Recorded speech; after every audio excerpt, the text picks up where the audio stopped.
சட்டமன்ற பொதுத் தேர்தலை முன்னிட்டு தமிழ்நாட்டில் மேற்கொள்ளப்பட்டு வரும் பறக்கும் படையினரின் வாகன சோதனையில் நேற்று ஒரே நாளில் 7 மாவட்டங்களில் 27 லட்சம் ரூபாய் பணம் பறிமுதல் செய்யப்பட்டுள்ளது.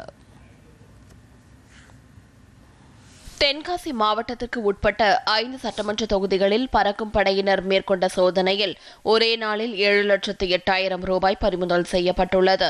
மேலும் இதுவரை அந்த மாவட்டத்தில் நடந்த சோதனையில் 56,64,000 ரூபாய் பணம் பறிமுதல் செய்யப்பட்டுள்ளதாக தெரிவிக்கப்பட்டுள்ளது. திண்டுக்கல் மதுரை புறவழிச்சாலையில் உரிய ஆவணம் இன்றி காரில் கொண்டுவரப்பட்ட 1,20,000 ரூபாயை தேர்தல் பறக்கும் படையினர் பறிமுதல் செய்தனர். தருமபுரி அடுத்த ஒட்டப்பட்டி அருகே தேர்தல் பறக்கும் படையினர் நடத்திய வாகன சோதனையில் ஒரு காரில் உரிய ஆவணங்கள் இன்றி கொண்டுவரப்பட்ட 5 லட்சம் ரூபாய் பணம் பறிமுதல் செய்யப்பட்டது. சேலம் மாவட்டம் மேட்டூர் அருகே பெரும்பள்ளத்தில் தேர்தல் பறக்கும் படையினரின் சோதனையில் உரிய ஆவணம் இன்றி எடுத்து வரப்பட்ட 4,30,000 ரூபாய் பணம் பறிமுதல் செய்யப்பட்டது.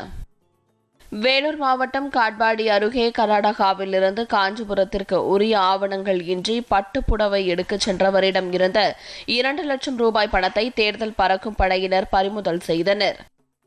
பெரம்பலூர் மாவட்டம் நக்கசேலம் அருகே வாகன சோதனையில் 30 எவர் சில்வர் பானை, 32 எவர் சில்வர் குடம், 79 பித்தளை சொம்பு மற்றும் 77 செப்பு சொம்பு உள்ளிட்ட 218 பொருட்கள் உரிய ஆவணங்கள் இன்றி எடுத்துச் சென்றது கண்டறியப்பட்டு அனைத்து பொருட்களும் பறிமுதல் செய்யப்பட்டது. இதேபோல அம்மாபாளையம் அருகே உரிய ஆவணங்கள் இன்றி எடுத்துச் செல்லப்பட்ட 94,500 ரூபாய் பணம் பறிமுதல் செய்யப்பட்டது.